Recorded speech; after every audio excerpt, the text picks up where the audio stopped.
Hey guys, how y'all doing today? My name is Franchise Fanatic, and welcome back to the channel. And today, for you guys, is another retrospective video tackling the Lord of the Rings trilogy. I know last video I did the Hobbit trilogy, and I know it's been a hot minute since I posted a video. Got a lot going on, but yeah, I really did want to kind of make this video, and you know, I've got a bunch of stuff too. I ordered Thunderbolts on Blu-ray, so that should be an unboxing video here in a few days. I've got that voice acting video I'm still doing that I mentioned on my community post, so you know, a lot is still going on. But, yeah, I recently rewatched The Hobbit, and I thought it was great. You know, really holds up. You can watch my video for, you know, in detail specifics.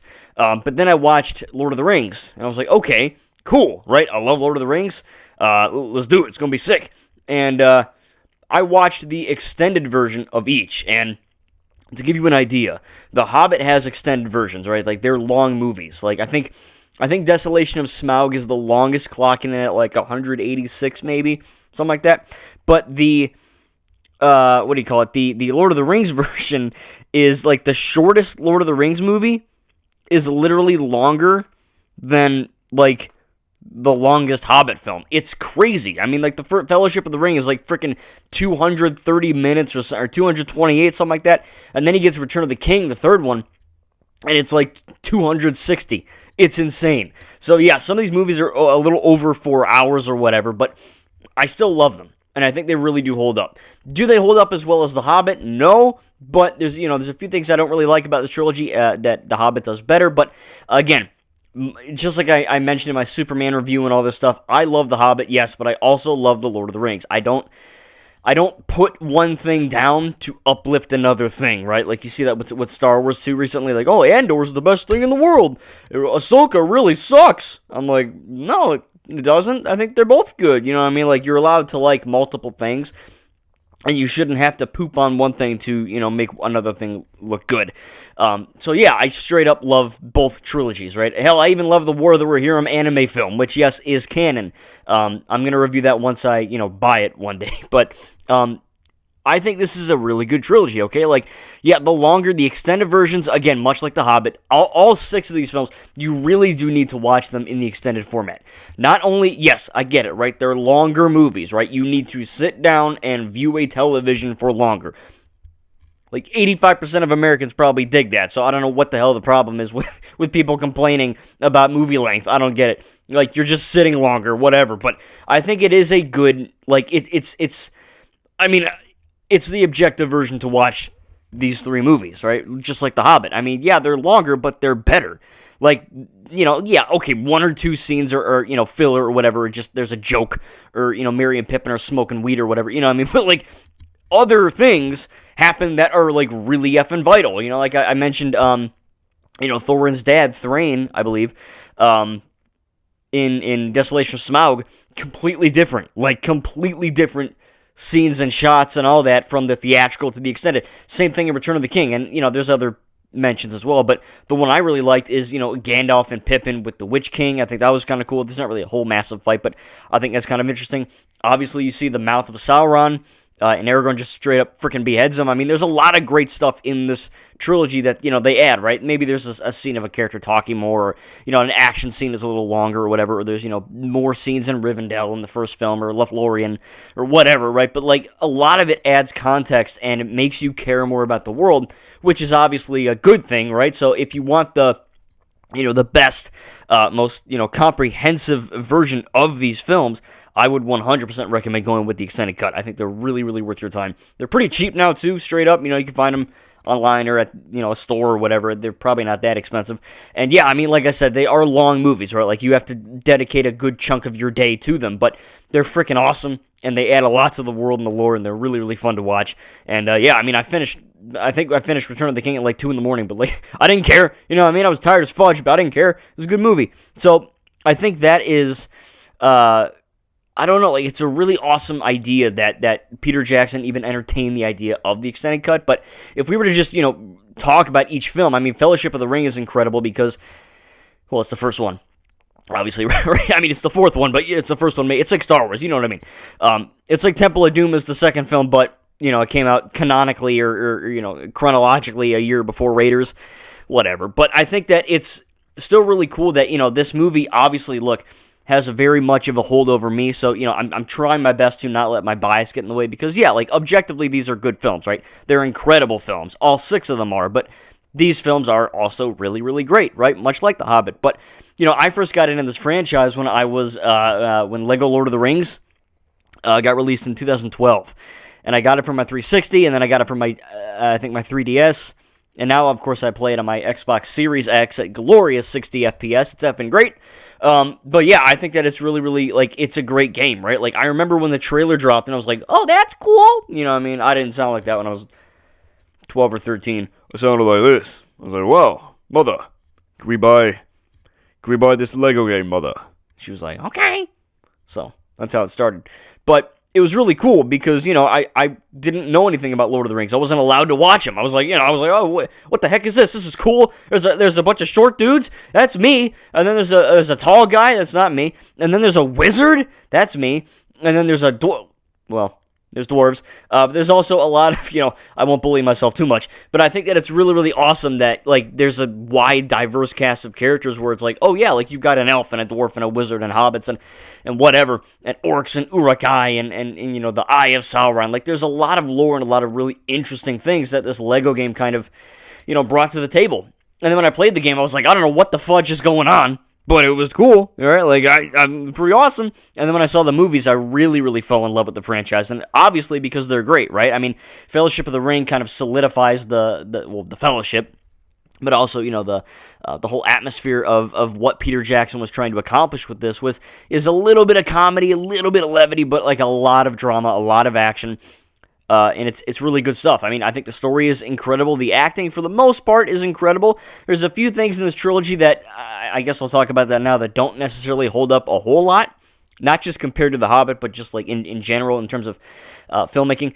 There's a few scenes in this trilogy where character, like I don't know, I'm not a movie maker, but it's almost like the frame rate changes, or like it gets, like slow motion in a weird way, like really like blurry. It's like motion blur to hell and back with like really slow FPS.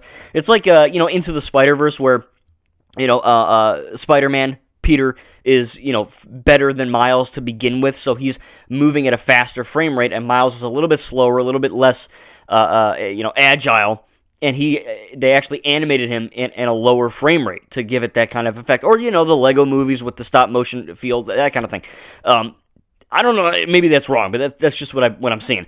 And there's a few moments where Lurtz and the Uruk-hai and Fellowship of the Ring are running through the forest, and it's just like, it's normal, what are movies, 24 FPS, and then it's just insta-cuts to, like, crazy motion blur. Pippin does it in Return of the King, where he's, like, winging out when he grabs the Palantir. Stupid stuff like that, which I get it. It's a stylistic choice. To me, it looks really cringy, and I genuinely do cringe every time I see those scenes. I really don't like those. I think that Tariel is a much better protagonist than Arwen. I know, she's not part of the books, stupid. Like, I get it, all right? I get it, calm down. But I think Tariel's acting is better. She's way hotter. I don't know. I mean, Arwen's fine, but every time I see her, she just has these, like, weird, like, wet lips. It's like she dipped her face in water right before they filmed. She's always, like, looking, like, sweaty. It's really weird. Obviously, she's fine, but, like, 95% of her scenes are just her whispering to Aragorn. So, they're trying to do it, and I know what you're going to say. Oh, the love story between Kili and Tario was really forced and stupid. I think it was better than Aragorn and Arwen. I don't hate Arwen. I don't think she's, like, the worst actor in the world, but there's just, I don't know, there's something about it. Like, I'm glad they get married. I'm glad she has these, visions of her. She gives her life and her mortality up, or she gives her immortality up to be with Aragorn, and she sees visions of them having a kid, and, he's ruling Gondor and all this crazy stuff. And it's like, okay, good, right? Like, I obviously want this character to be happy. I'm not some kind of asshole. But at the same time, I'm like, every time it cuts to her, she's either, like, lying in a bed, or a dream sequence, or she's having a weird talk with her dad, Elrond, and I'm like, I care, but I also would rather see anything else at this moment. You know what I mean? And that's not to say it's bad or anything. It's just personally, I think that the Hobbit did that love stuff better.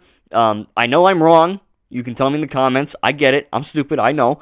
But welcome to the wonderful world of opinions. So, if you get that butt hurt, whatever. But I don't know. I mean, it's not bad. It's just something I think could have been maybe handled better. I don't even know how to do it better, right? Like, I'm not a filmmaker, but, you know, there's just something about it. Like, every time I'm watching, I'm like, all right, here's R1 again, you know, I don't know. It's like that scene in, you know, Attack of the Clones where Anakin's like, I killed them all, and he's, like, freaking out. Like, obviously, that's a bad scene, right? Like, obviously.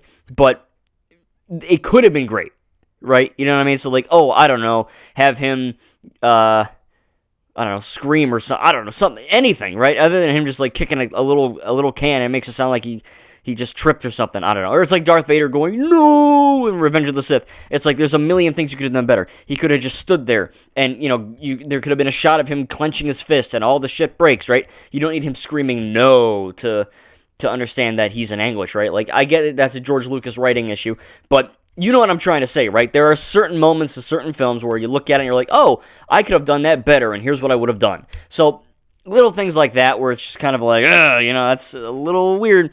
But other than that, I know that it's also people like to think Sam and Frodo were like lovers or something because they're like hugging and shit, but it's like, no, they're like, this is not a woke movie. They are very good friends. They're loyal, and they almost died like 1,500 times together. Of course, they're gonna hug each other at the end where they're about to die with lava. You know what I mean? Like, I get it. It's like, oh, Sam. It's like, yeah, I get it. Some of it's kind of cringy, right? It's also a little weird where Sam is like, you know, in Fellowship where Frodo's in the boat and Sam's like, I'm coming after you, and he, like, goes in the water and he's, like, fucking drowns, and I'm like, dude, like, you can swim.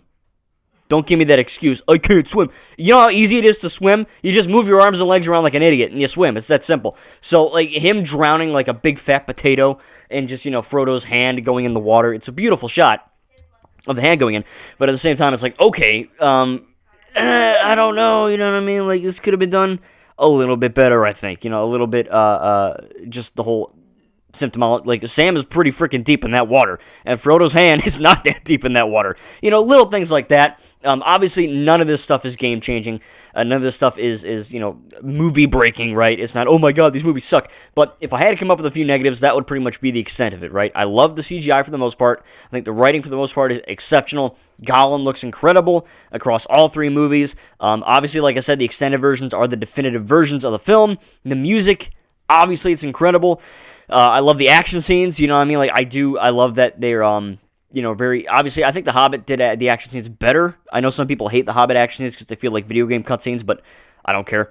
I think they look cooler. Lord of the Rings obviously has really good stuff as well. I love, you know, the brutality and scariness of it. Like, Return of the King is, like, freaking brutal as fudge.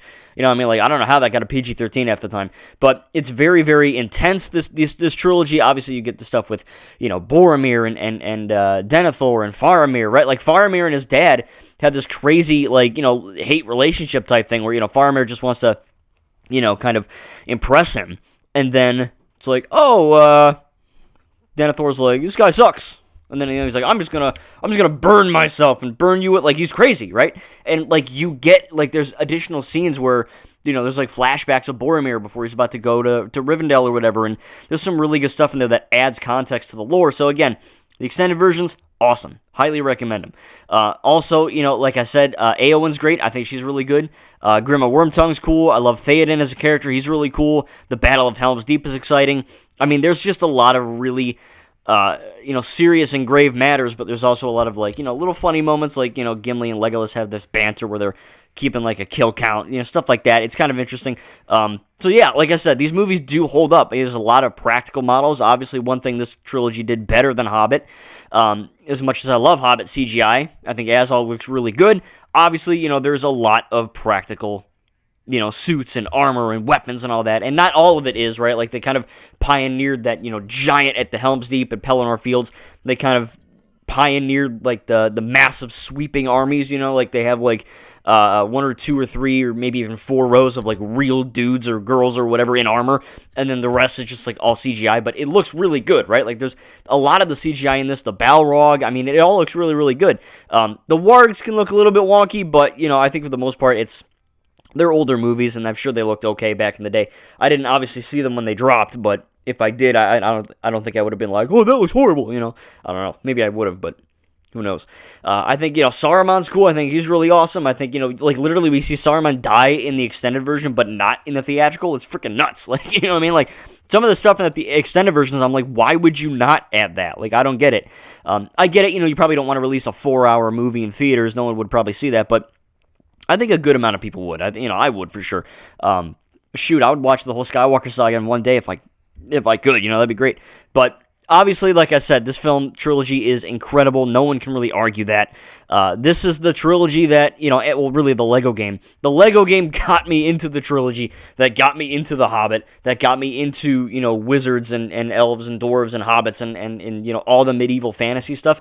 Like, the reason why I play Elden Ring and Dark Souls and Skyrim and, eventually Baldur's Gate 3 and, stuff like that is because of Lego Lord of the Rings and the Lord of the Rings trilogy, right? Like, this put it on the map for me. Like, I was never into it before that game got announced. And then, obviously Lego games got me into Marvel, they got me into DC, they got me into Pirates, they got me into a lot of stuff, but Lord of the Rings is really cool because it opened the door for a whole lot of fun things. And yeah, rewatching this trilogy for the first time, the extended cuts actually, was great. Like, really good, really good stuff. I was thoroughly impressed by it. Again, a few little issues here or there, but obviously, I could talk for hours about this trilogy.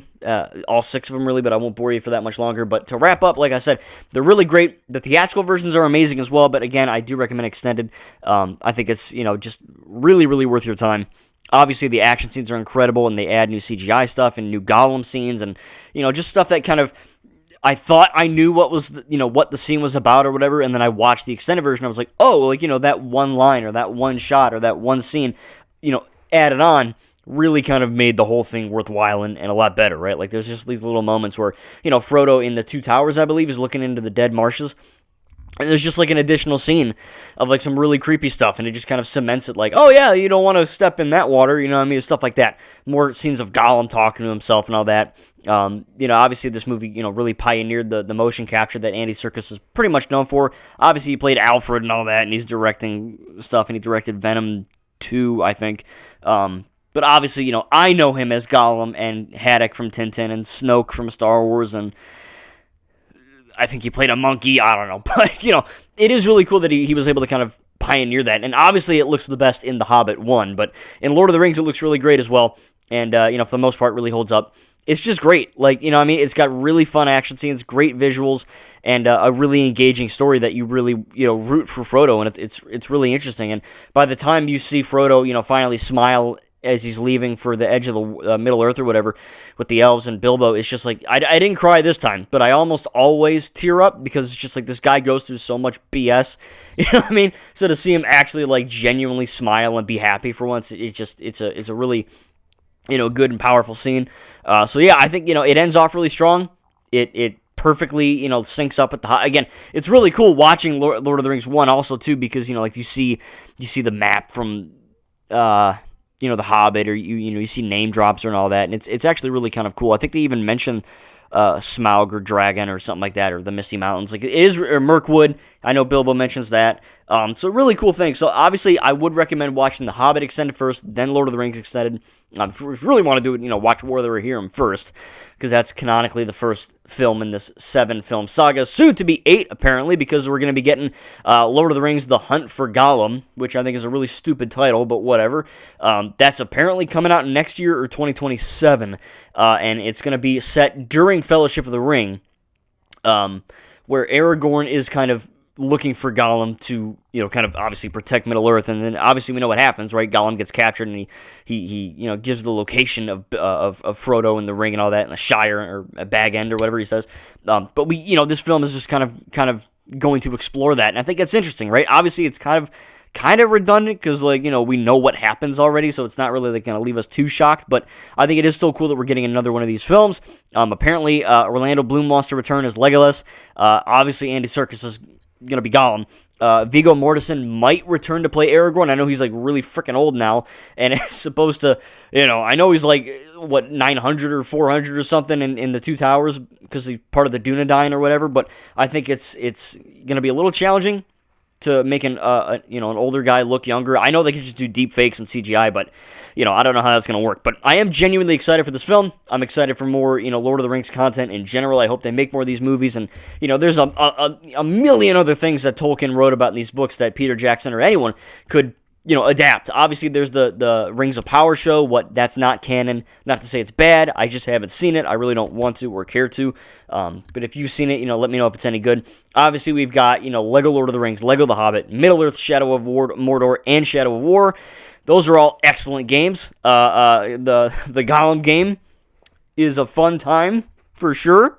Haven't played it, but I'm sure it's a fun time. But no, I mean, all jokes aside, I am genuinely excited for this future. I love this franchise, and, Lego Lord of the Rings is what started it, but this trilogy is what really got the ball rolling. And yeah, like, it holds up for the most part. It's an incredible trilogy. And looking back at it, The Hobbit and Lord of the Rings, I'm very glad I rewatched them. Excellent films. They really hold up, and I highly recommend you see them. If you haven't seen them in a while, maybe give them a watch if you got some free time. Anyway, hope you guys enjoyed my Hobbit and Lord of the Rings retrospective, kind of looking back at these two trilogies, and just kind of giving my thoughts and opinions on them. And yeah, I think they're both really great. Obviously, they both have their flaws to a certain degree, but I think for the most part, you could look at them and go, yeah, they're really fun, fantasy action films with a lot of heart, a lot of good writing, a lot of good acting and action, and a good story.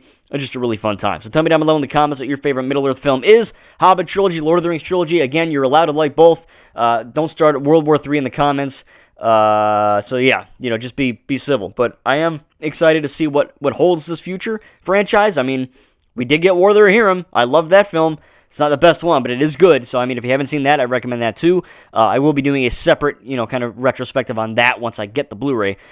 But yeah, we just got a lot of stuff coming up on the channel too. We've got, I want to do a Disney edit before I start my job. I've got, Thunderbolts unboxing, hopefully in a few days here. I'm seeing Fantastic Four soon. I got my voice acting video. So yeah, lots of stuff to look forward to. So if you haven't already, make sure to leave a like on this video. Subscribe if you're new. It's free, takes a second, helps me out a ton, gets me seen, and gets me, kind of like Lego Lord of the Rings did for me, puts me on the map, so to speak.